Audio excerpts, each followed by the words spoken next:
Iremos a la carta a los Hebreos, capítulo 12, versículos del 1 al 8.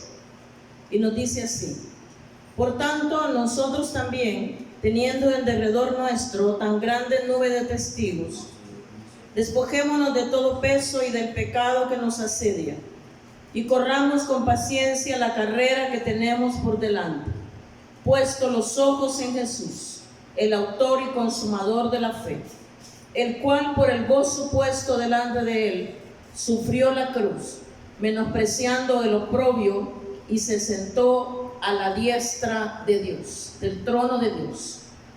En la carta a los Hebreos hubo otros que lograron resonantes victorias y obtuvieron el cumplimiento de promesas de Dios y evitaron la muerte en el cumplimiento de su misión.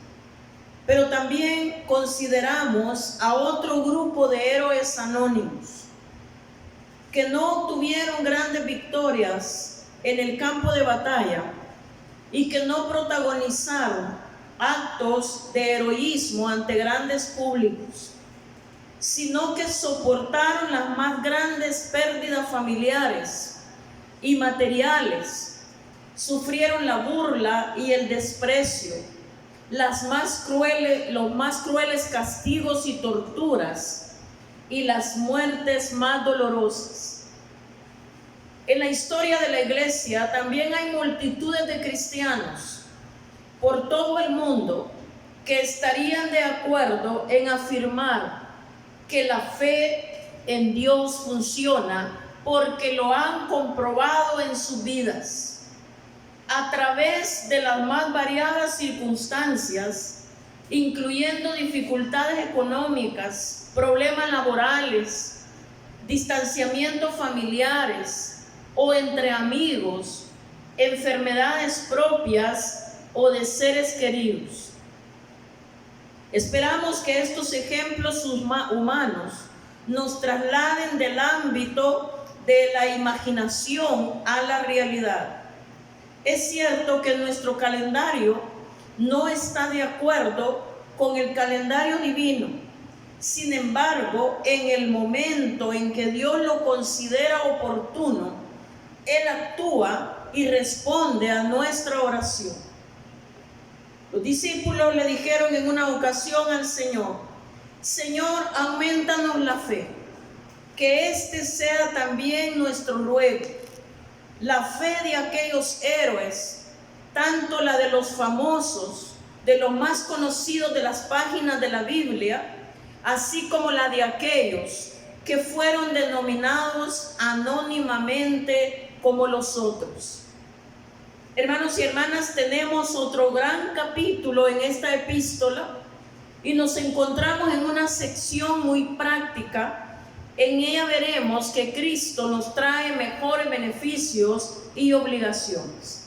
Comencemos esta mañana en los primeros dos versículos que hemos leído y encontramos una maravillosa declaración que nos dice: por tanto.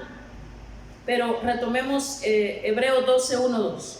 Por tanto, nosotros también, teniendo en derredor nuestro tan grande nube de testigos, despojémonos de todo peso y del pecado que nos asedia, y corramos con paciencia la carrera que tenemos por delante, puesto los ojos en Jesús, el autor y consumador de la fe, el cual por el gozo puesto delante de él sufrió la cruz, menospreciando el oprobio, y se sentó a la diestra del trono de Dios.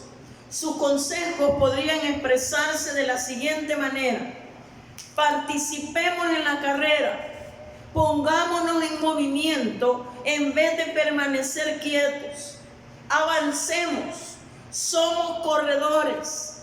Diríamos que uno de los mayores peligros de la vida cristiana es el de simplemente permanecer inmóviles, vagando y sin hacer nada. Cuando uno se pierde en aquellos lugares del extremo norte o del extremo sur del mundo, debido a las bajas temperaturas, existe el grave peligro de congelarse hasta la muerte. El primer paso de ese proceso es quedarse dormido. Una persona en esas circunstancias tiene que luchar contra el sueño y debe mantenerse en movimiento, porque de otra manera quedará congelada y morirá. Ahora nosotros diríamos que en un sentido espiritual, para nosotros los creyentes existe ese mismo peligro.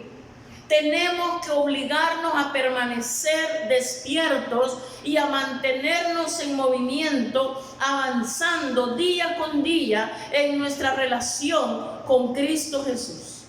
De otra forma, sencillamente nos quedaremos dormidos. Examinemos la condición de muchos creyentes en el pasado. Por tanto, se nos dice que debemos avanzar, que debemos vivir por la fe. ¿Por qué? Bueno, en primer lugar, debemos decir que por tanto es otra de esas pequeñas frases o palabras que unen este capítulo con lo que se ha dicho anteriormente, y eso es lo que sucede aquí. Dice, por tanto, nosotros también, teniendo en derredor nuestro tan grande nube de testigos. Por mucho tiempo se pensó que esos testigos de que aquí se habla, entre los creyentes del Antiguo Testamento, muchos de los cuales son mencionados en el capítulo anterior, en el capítulo 11, y se pensaba que ellos estaban sentados en las tribunas, como en un estadio, observándonos a nosotros correr ahora la carrera de la vida. Bueno, personalmente creo que no podríamos pensar en una ocupación más aburrida para ellos que vernos correr la carrera cristiana en la tierra de la manera que algunos de nosotros la estamos corriendo. Los testigos no se encuentran sentados en la tribuna, sino que son los que ya han corrido la carrera antes y aquí en la tierra. Son los que estaban en el circuito de carrera, mientras usted y yo estábamos en la tribuna mirándolos correr la carrera de la vida. En el capítulo 11 de esta carta a los Hebreos, y ellos ya corrieron la carrera por la fe. Aquellos que serían considerados por el mundo entero como un éxito clamoroso, corrieron la carrera por la fe.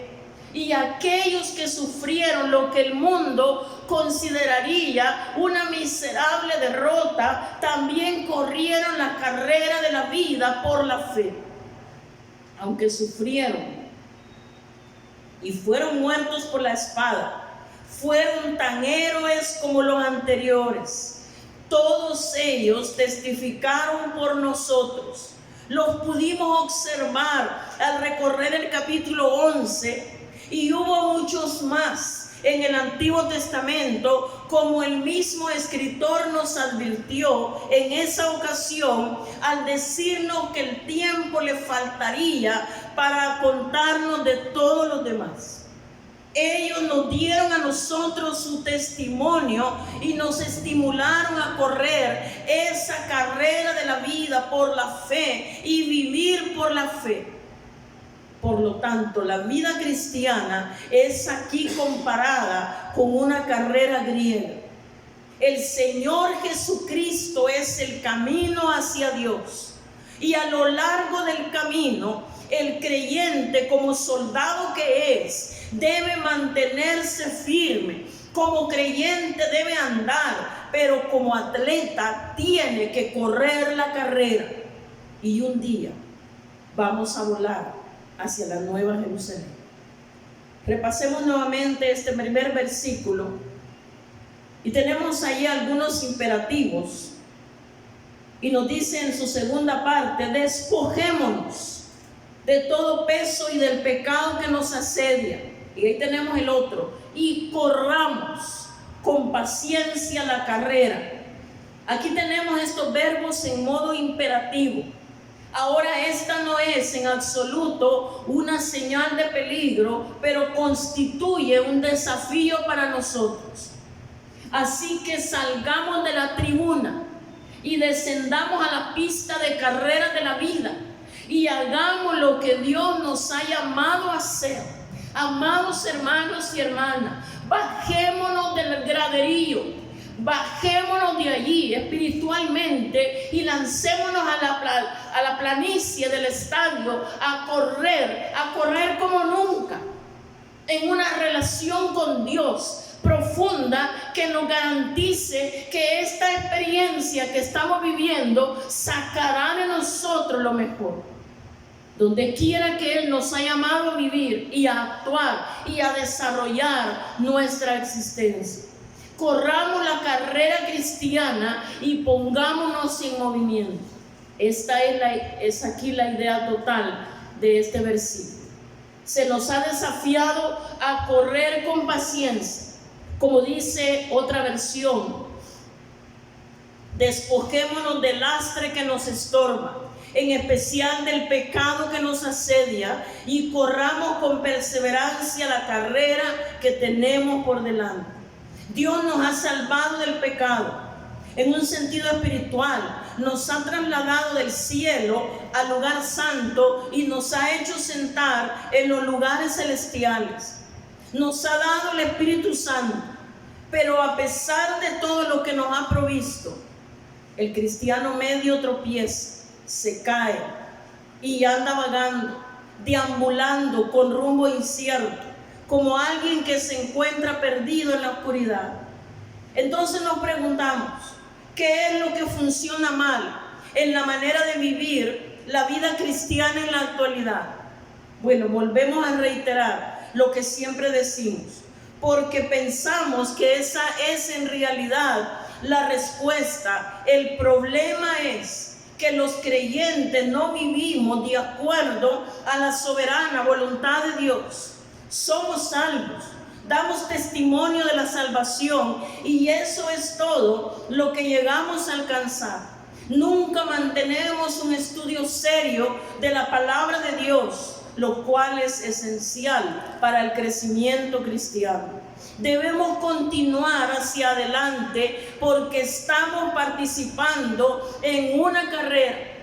El apóstol Pablo lo expresó de la siguiente manera: ¿no sabéis que los que corren en el estadio, todos a la verdad corren? Vemos que todos corren para obtener ese premio. Luego Pablo continúa diciendo en 1 Corintios 9:26, así que yo de esta manera corro, no como la aventura. Nosotros somos estimulados por estos testigos. Ellos no son sencillamente espectadores, sino que están testificando para nosotros. Nos están alentando, animándonos a correr la carrera cristiana día con día. Es como si el patriarca Abraham podría decirnos a usted y a mí que nos pongamos en movimiento, que salgamos a correr la carrera impulsados por la fe. Y lo mismo nos diría el gran legislador Moisés y el profeta Daniel. Ahora, tienen que cumplirse dos condiciones. Despojémonos de todo peso y del pecado que nos asedia. ¿Qué quiso decir el escritor con esto de despojarnos de todo peso? Bueno, sencillamente que todo peso es algo innecesario en una carrera. En realidad el peso es un estorbo, es un obstáculo, es algo que no nos deja caminar y no deberíamos estar llevando ese peso. Pero hermano, eso usted tiene que determinar por sí mismo lo que puede hacer como hijo, como hija de Dios. Y yo tengo que determinar como hija de Dios lo que yo puedo hacer por mí mismo. El caso es que no se trata de determinar entre lo correcto y lo incorrecto, porque se da por sentado que un cristiano en su conducta optará por lo que es bueno y por lo que es correcto. La pregunta entonces sería: ¿dañará esto mi testimonio? ¿Impedirá esto que yo gane la carrera? ¿Será esto un peso, una carga en mi vida? Hay muchos creyentes que se encuentran hoy llevando un peso que no deberían estar llevando. Lo que estamos diciendo es: ¿está usted participando en una carrera? ¿Tiene, hermana y hermano, usted el deseo de ganarla? ¿Tiene usted sus ojos puestos en Cristo Jesús? La respuesta a esas preguntas nos orientará hacia lo que realmente es importante, hacia lo que es correcto hacer y lo que no es correcto hacer. El versículo 1 de este capítulo 12 advierte que nos despojemos además del pecado que nos asedia. Ahora, ¿a qué pecado se refiere? No se está refiriendo al pecado en general, está hablando del pecado en concreto. Nuevamente debemos regresar al capítulo anterior por medio de las palabras "por tanto", que se inician en este capítulo 2. ¿Cuál era el gran pecado en el capítulo 11? Hermano, era la incredulidad. La incredulidad es el pecado concreto al que se aludió aquí, y no hay nada que pueda contener, estorbar o refrenar su avance en la carrera cristiana como la incredulidad. Es como tratar de correr una carrera con un saco de harina en las espaldas o con sus pies introducidos en un saco vacío. Usted nunca será capaz de hacerlo en una carrera deportiva y tampoco podrá hacerlo en la carrera cristiana. La incredulidad es lo que nos retiene a muchos, y algunos tendríamos que confesar que ha refrenado nuestro avance más que ningún otro factor en la vida cristiana. Porque, hermanos y hermanas, la incredulidad detiene nuestro ministerio. La incredulidad nos hace ver que somos incapaces. La incredulidad nos ve como sin recursos. La incredulidad nos dice que no podemos hablar, que no podemos estudiar, que no podemos pensar. La incredulidad nos hace ver que no podemos abandonar ese estilo de vida, ese pecado, esa situación, porque no confiamos en Dios, porque no le creemos a Dios, porque no decimos: Señor, yo no puedo, pero tú sí puedes.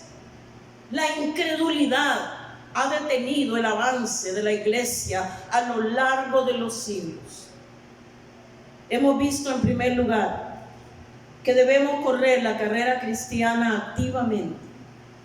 En segundo lugar, debemos reconocer que en la carrera hay conflicto, y recordando la importancia de mantener nuestros ojos puestos en Jesucristo, leamos el versículo 3 de este capítulo, que se encabeza de esta manera: considerada aquel, el versículo 13, considerada aquel que sufrió tal contradicción de pecadores contra sí mismo, para que vuestro ánimo no se canse hasta desmayar. Es el 3. Aquí tenemos unas palabras importantes. Las palabras paciencia en el versículo 1 y sufrió o soportó, según otra versión, en el versículo 2, que provienen de la misma raíz. Las dificultades generalmente producen paciencia y resistencia. Habían llegado a considerar al Señor Jesucristo, y Él lo era todo para ellos. Él era el templo, Él era el ritual, Él era el cristianismo, Él era todo.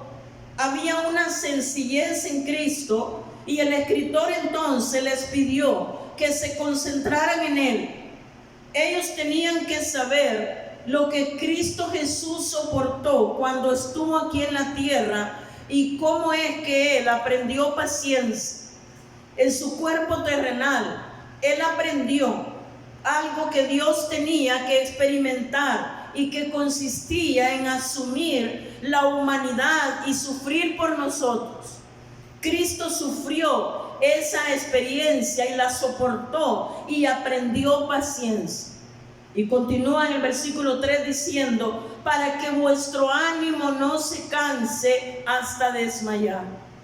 Debemos decir con toda sinceridad que a menos que usted y yo permanezcamos cerca de la palabra de Dios, la cual mantendrá cerca a la persona de Cristo, donde el Espíritu Santo pueda tomar las cosas de Cristo y convertirlas para usted en una realidad. De lo contrario, usted va a cansarse de la vida cristiana y se va a desanimar. Esa es la razón por la cual ahora vemos cristianos desanimados por todas partes.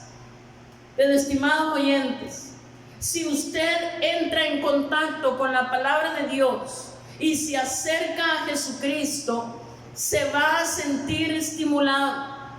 No se sentirá cansado de esta vida aquí en la tierra. Es que estamos viviendo en los mejores días que jamás hayan existido, porque aún no ha llegado el tiempo difícil.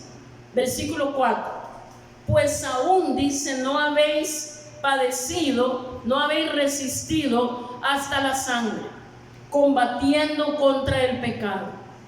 La persecución que iba a venir de los no judíos del Imperio Romano aún no había estallado sobre estos creyentes. Dice aquí que aún no habían tenido que resistir hasta derramar su sangre. Él les estaba diciendo que aunque ellos estaban pasando por tiempos difíciles y estaban sufriendo problemas y dificultades, el único remedio para su debilidad era concentrar sus pensamientos en Cristo Jesús. Otro detalle importante en esta sección, veámoslo en el versículo 5. Y dice, y habéis ya olvidado la exhortación que como a hijos se os dirige diciendo, hijo mío, no menosprecies la disciplina del Señor, ni desmayes cuando eres reprendido por Él. El escritor estaba citando aquí a Proverbios 3 y Proverbios 3, 11 y 12, donde nos dice, no menosprecies, hijo mío, el castigo del Señor, no te canses de que Él te corrija, porque el Señor al que ama castiga, como el Padre al Hijo a quien quiere. El único recurso de aquellos creyentes era Cristo, no un templo, ni un ritual, ni una religión. Ellos estaban casi marginados de la sociedad en aquellos tiempos. Y el escritor les estaba diciendo que no olvidaran esta exhortación de Dios a sus hijos. Y a propósito, aquí se utiliza esta palabra hijos. Y en los versículos del 5 al 8, la palabra hijos o hijo se menciona 6 veces. La palabra griega para hijo es huios, y significa un hijo ya crecido. Ahora, hay una gran cantidad de creyentes hoy que piensan que no necesitan ser disciplinados, sino que la disciplina es para cristianos inmaduros, para personas que han estado en el camino del Señor por poco tiempo. Un conocido expositor bíblico había llegado a la conclusión que ya no necesitaba ser disciplinado porque ya había recorrido un gran trecho del camino de la vida. Pero el Señor permitió que contrajera una grave enfermedad para que se enterara de que aún necesitaba algo de disciplina. La palabra disciplina tiene un significado algo diferente de la idea que tenemos en la actualidad. Solemos pensar que se refiere a un castigo. La palabra aquí significa entrenar o disciplinar. Y es que el Señor disciplina a sus propios hijos, porque los hijos de Dios sufren. Continuemos leyendo del 6 al 8. Porque el Señor al que ama disciplina y azota a todo el que recibe por hijo. Si soportáis la disciplina, Dios os trata como a hijos, porque ¿qué hijo es aquel a quien el Padre no disciplina? Pero si se os deja sin disciplina, de la cual todos han sido participantes, entonces sois bastardos, no hijos. A veces se ha planteado la pregunta, y es una pregunta muy pertinente: ¿por qué sufren los justos? Los hijos de Dios sufren. La Biblia no discute este tema. La Biblia sencillamente dice que esto es cierto. El Salmo 34:29 dice: muchas son las aflicciones del justo, pero de todas ellas lo librará el Señor. En el libro de Job dice: pero como las chispas se levantan para volar por el aire, así el hombre nace para la desdicha. Y el mismo Señor Jesucristo dijo: estas cosas os he hablado para que en mí tengáis paz. En el mundo tendréis aflicción, pero confiad, yo he vencido al mundo. E incluso el apóstol Pablo en 2 Timoteo 3:12 nos dice: todos los que quieran vivir piadosamente en Cristo Jesús padecerán persecución. Ahora, ¿por qué sufre el pueblo de Dios? Bueno, no hay una respuesta fácil para esto. No hay ningún versículo en las Escrituras que conteste estas preguntas. Las Escrituras presentan por lo menos 7 razones por las cuales los hijos de Dios sufren, y me agradaría compartirlas con ustedes. En primer lugar, la primera razón por la que sufrimos como hijos de Dios es por nuestra propia insensatez y nuestro pecado. El apóstol Pedro dijo que no había ningún mérito en ello, porque estaríamos sufriendo por actuar de manera insensata. Pero ¿qué mérito tiene el soportar que os abofeteen si habéis pecado? La segunda razón por la que sufrimos es por adoptar una posición a favor de la verdad y de la justicia. Si usted se mantiene firme en la verdadera justicia, usted va a sufrir. ¿Cuántas personas podrían dar testimonio de este principio? El apóstol Pedro dijo: pero también si alguna cosa padecéis por causa de la justicia, bienaventurados sois. Por tanto, no os amedrentéis por temor de ellos, ni os inquietéis. Muchas personas han tomado deliberadamente una posición a favor de Dios y han sufrido por ello. En tercer lugar, sufrimos por el pecado en nuestras vidas. Si pues nos examináramos a nosotros mismos, no seríamos juzgados. Sin embargo, si somos hijos de Dios y nos negamos a tratar el pecado en nuestras vidas, Dios se ocupará de él y él nos juzgará. La cuarta razón es que sufrimos a causa de nuestros pecados.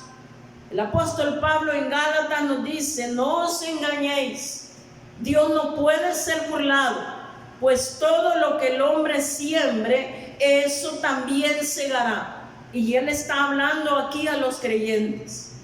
La quinta razón es que los hijos de Dios sufren por algún elevado propósito de Dios que él no siempre le revela al creyente. La sexta razón está relacionada con su fe, como vimos en el capítulo, o como lo leemos en el capítulo 11. Algunos demostraron su fe y ganaron grandes batallas. Algunos fueron librados de la espada, pero otros fueron muertos por la espada. Todavía recuerdo la historia de los hugonotes franceses, que, por ejemplo, ellos salieron a la batalla sabiendo muy bien que todos iban a sufrir la muerte. Sin embargo, fueron a la batalla cantando: si Dios es por nosotros, ¿quién contra nosotros? Así que evidentemente ellos sufrieron por la fe. En séptimo lugar, o la séptima razón y última, es que los hijos de Dios sufren por disciplina. Y esto es lo que vemos aquí en el versículo 6.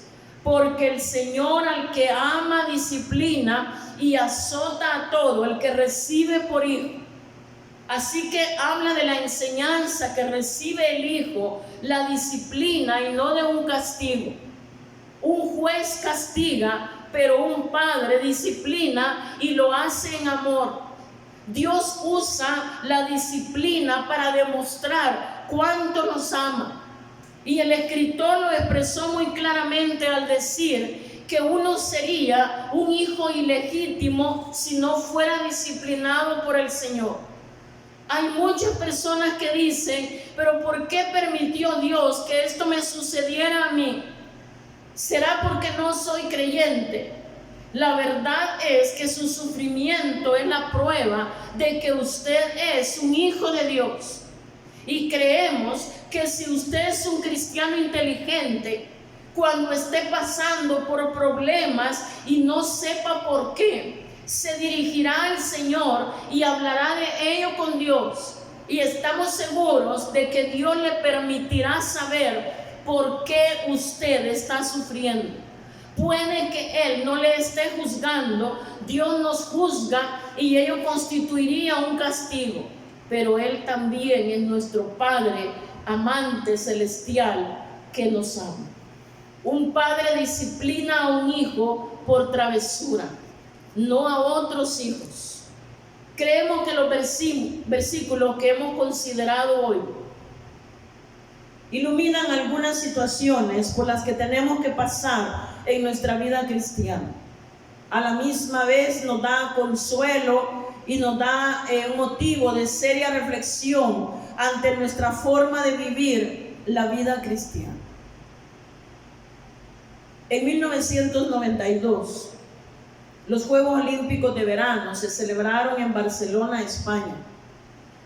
Y uno de los corredores de la carrera de 400 metros planos era un atleta inglés llamado Derek Redmond. Había entrenado durante años para competir en las Olimpiadas, pero mientras corría a toda velocidad, bajo un calor moderado, se lastimó el pie y se desplomó a la vista de la gente con mucho dolor. Pero decidido a seguir, Derek logró ponerse de pie. Iba cojeando hacia la meta cuando su padre descendió por la pared y saltó a la pista.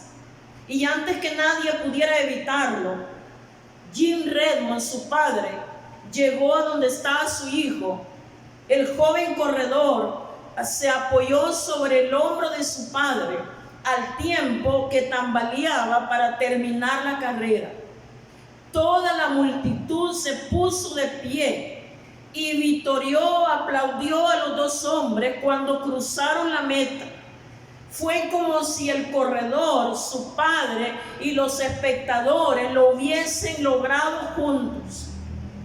El escritor de Hebreos nos alienta a correr la carrera de la fe, a perseverar hasta el fin, siguiendo el ejemplo de aquellos que se han ido antes que nosotros.